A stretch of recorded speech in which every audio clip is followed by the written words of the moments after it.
Have you ever felt like you're doing everything right with your health, only to have your health not necessarily improve? You're doing clean diet, taking supplements, going to the doctor, doing therapy, but something isn't shifting. What we don't see consciously or accept in ourselves often will show up in the body. Today on Ask Dr. Gil, I want to talk about the concept of shadow and how it can affect our health and what you can do about it. So stay tuned.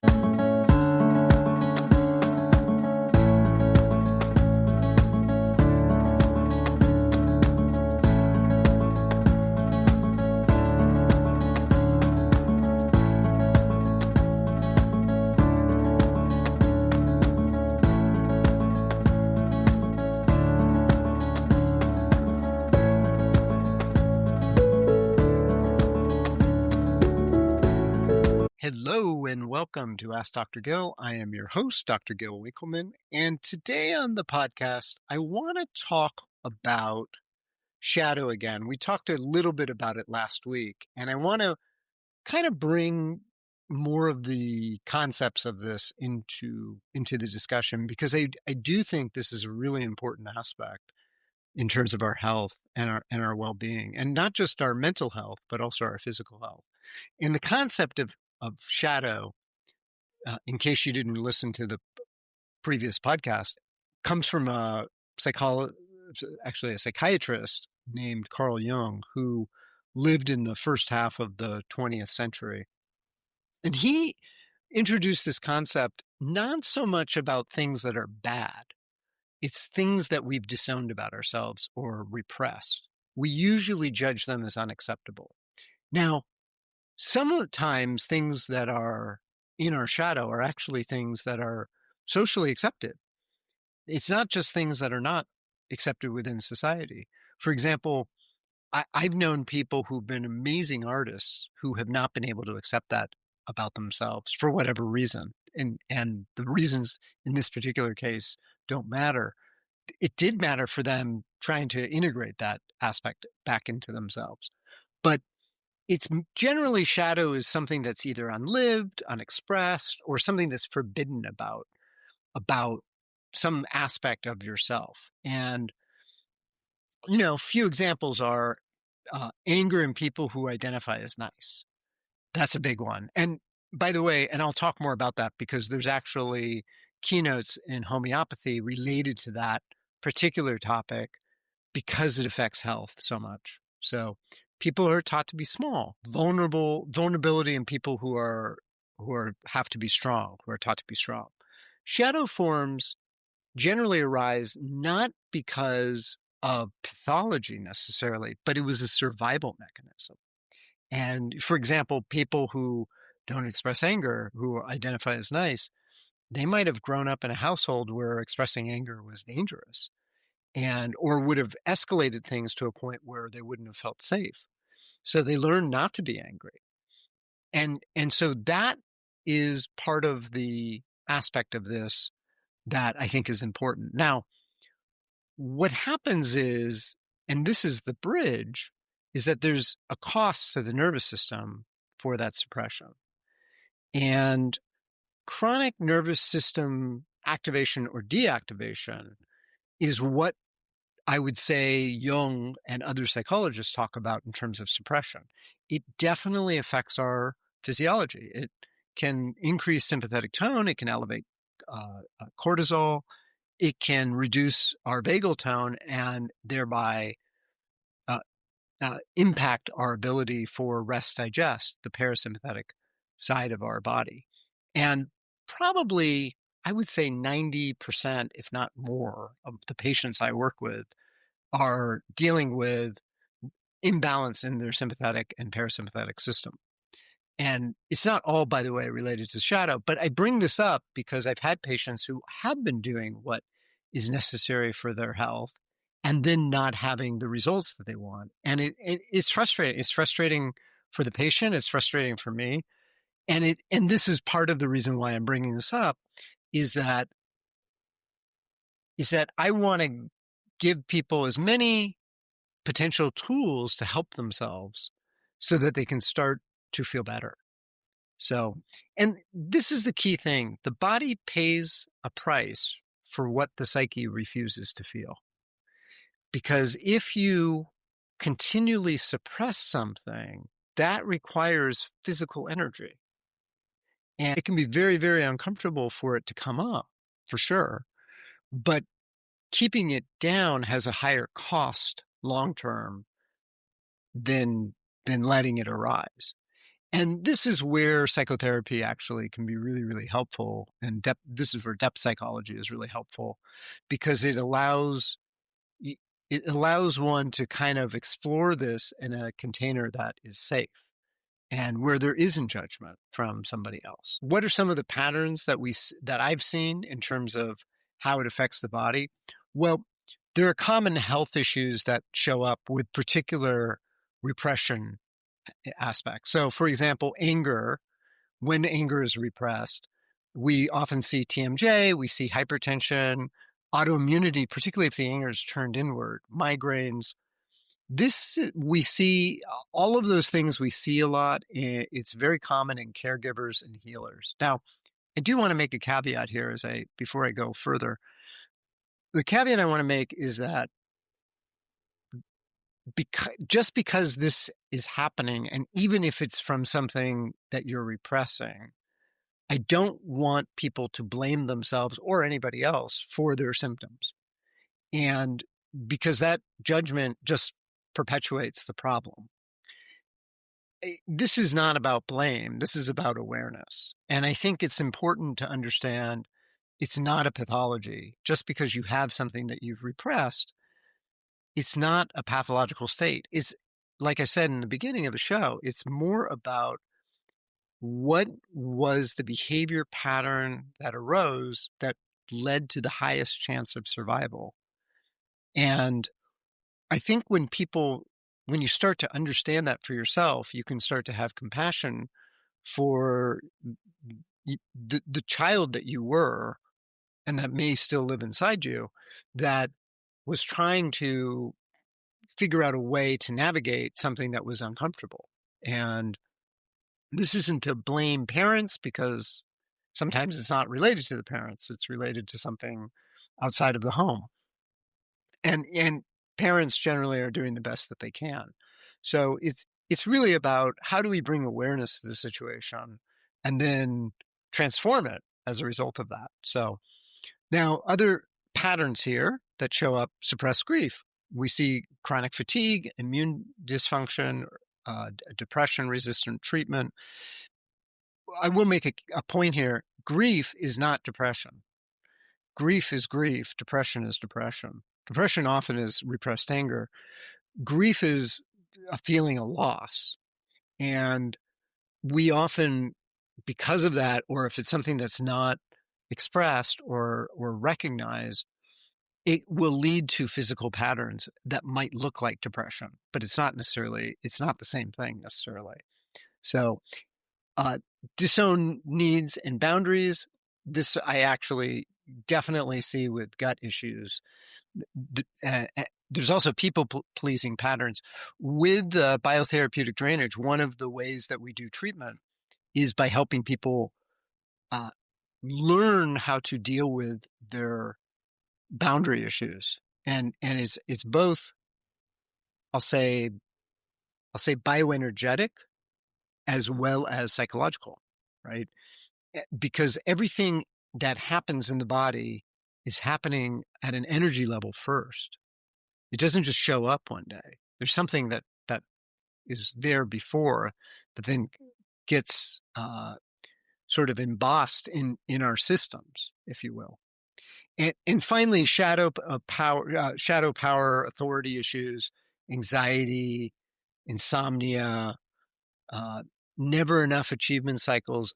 Those are sort of some of the patterns that I see from a big picture. Now, I do want to say, and I'll use migraines as an example, just because you have migraines doesn't mean that you have repressed anger issues. And it's not necessarily a one-to-one correlation. it kind of is more complicated than that. But I'm bringing this up so that you can start to think about things in a way that might be different than how you've been thinking about them. And I think that part of the challenge is knowing where the psychological piece ends and the physical piece begins, right? And I'll use migraines as an example.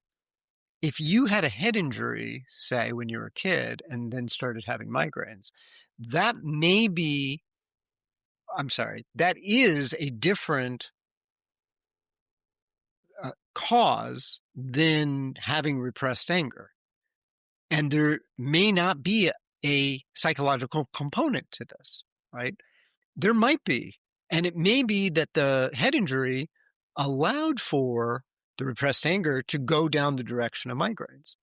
These are questions we have no way of answering.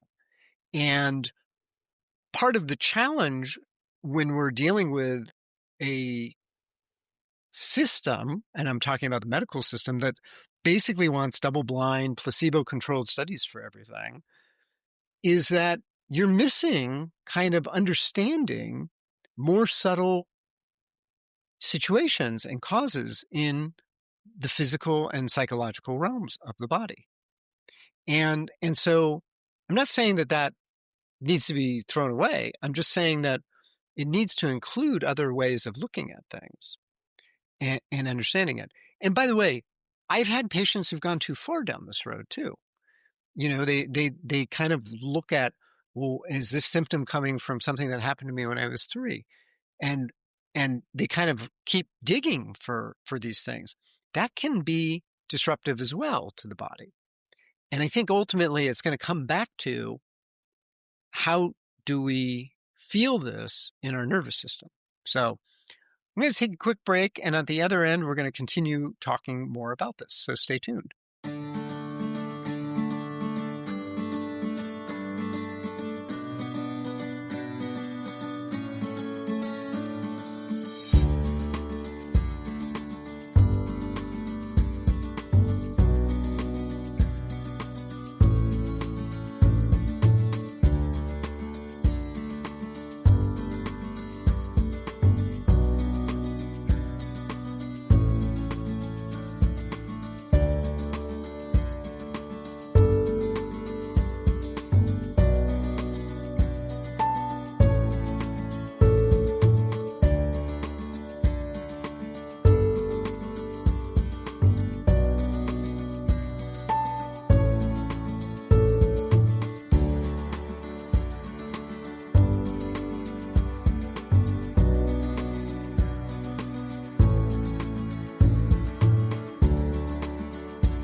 Hello and welcome back to Ask Dr. Gil. I am your host, Dr. Gil Winkelman. And before we jump back into the topic of shadow and how it affects the body, I want to just remind you that if you have any questions or comments, feel free to send me an email at info@askdrgil.com, askdrgil.com. And if you like the show, definitely like it in whatever platform you're listening to. And if you want to leave a nice comment, I appreciate that as well. So today we're talking about shadow, and I wanted to mention the concept of projection, which I talked about last time, but I'm going to mention it again. Projection is this idea of when we have something inside of us that we don't like, we don't see it in ourselves, but we'll see it in others. And the purpose and why I bring this up is that oftentimes, if you can see how you're doing that in others, with others, you can begin to see what's happening within yourself. So an example of this is if you get irritated with others because they stop in the middle of the street and block the sidewalk, just as a quick example. Well, maybe that you do that same behavior and you don't realize that you're doing it, right?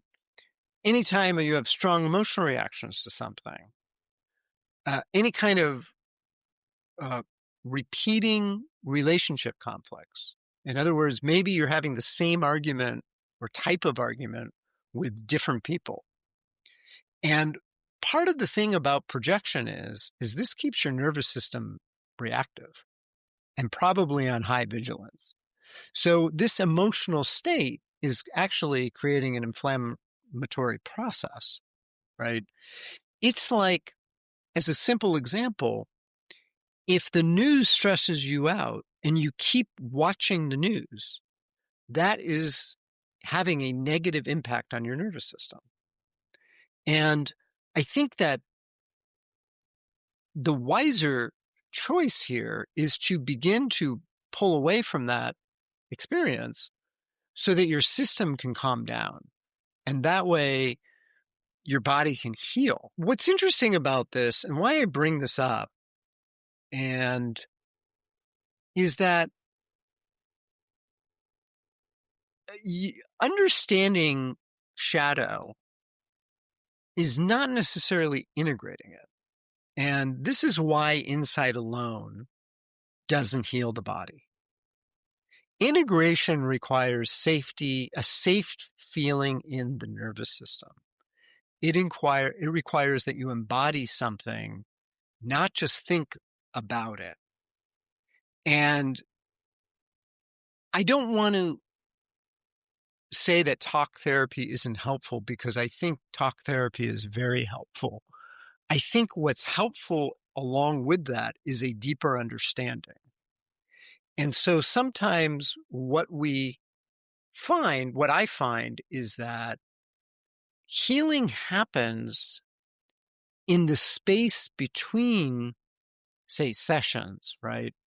It's not necessarily a particular session that leads to healing. It's the potentially, and I'll use this as an example, an insight that one has, and then sitting with that, giving that space for whatever that insight is to sort of filter through the nervous system, through the body. As an example, psychedelic assisted therapy, which I've talked about on the show, and I'm actually a big proponent of, I think that what I've seen in terms of psychedelics is people are good at doing the psychedelics and they're not so good at the therapy side of it, right? And psychedelics have a strong potential to open things in our system and help us see things differently. But unless you sit with that and give that space, it doesn't necessarily change anything. And so shadow integration as a healing process is really, really important, I think, in terms of physical and mental healing. So and let me just say this again, it's about empowerment without blame. Like integration requires us to allow, to name, to metabolize whatever's there. And some of that, by the way, is anabolic, meaning we're destroying it. Like we're digesting it, literally, like digesting our psyche in a sense. And that's part of the integration. But there's also a catabolic process, meaning we're integrating it into ourselves too. And this actually requires a lot of compassion-based inquiry. It requires vulnerability. It requires awareness, somatic awareness. These are really important. And this is a lot of what I do with different people as part of my work. And, the healing, this type of healing helps accelerate nervous system healing. It helps the nervous system sort of become more settled.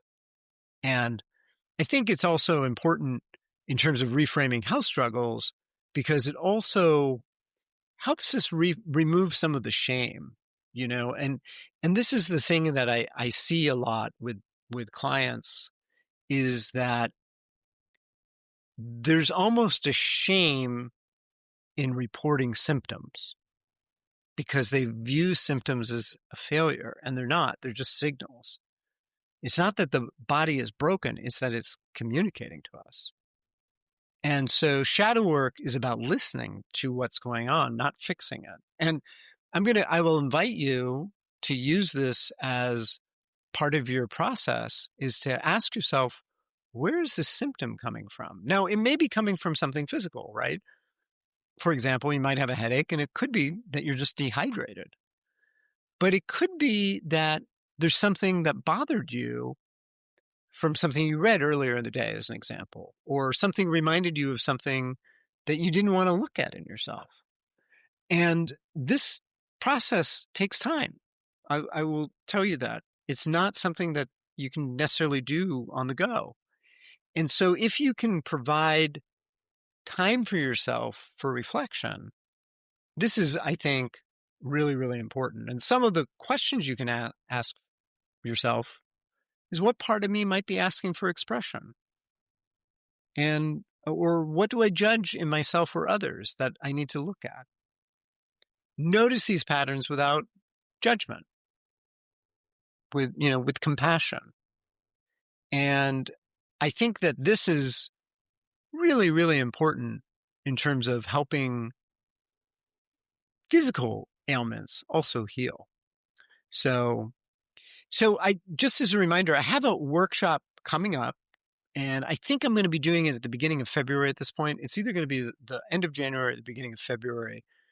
And we're going to talk about health stories. And this is a lot of the work that we'll potentially be doing in the workshop. It's probably going to be 2 to 3 hours, somewhere in that time frame.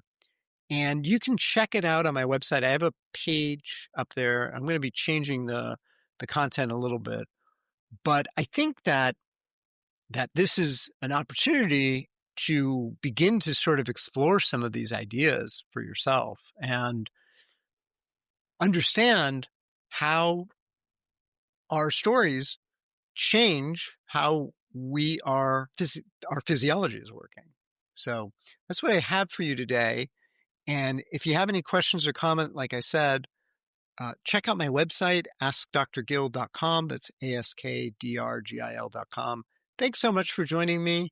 Happy New Year. I wish you all a happy and healthy New Year.